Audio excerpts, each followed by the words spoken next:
Richard asks, "You said the Narrows were at the center of the pass. Won't it be night? How will we be able to stay on the trail and see?" And 80 doesn't seem to have a problem with this because she has this fancy old nightstone that is just lying around collecting dust.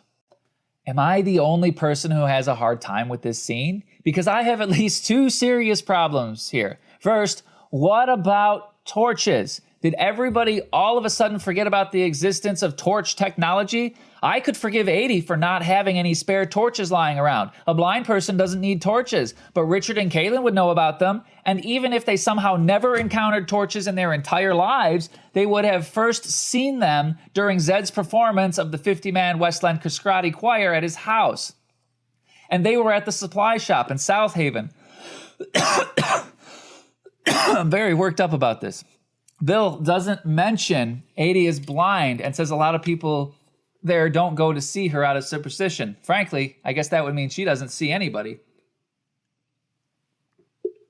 It's entirely possible Bill, while gathering random common supplies as a person might need while they were living near the boundary, would include several torches as part of the supplies he sent with Richard and Caitlin as well, especially since he was more or less given a blank check to gather said supplies because the government was paying the bill. And even if Bill didn't include any torches, we know for a fact from the words of the text that 80 has access to all of the materials necessary to make torches. The wood comes from the firewood Richard cuts for her. The cloth is readily available and plentiful, especially in the amount it would take to make a torch. And the fuel for said torches in the lantern oil inside the lantern Richard interacts with in her house in the beginning of the chapter. And even if all of that failed, why, please, for the love of the great creator in the sky, while demonstrating excellent temporal reasoning skills by pointing out that they will arrive at the most dangerous part of the journey in the middle of the night, why do they decide to leave 80's house to go through the pass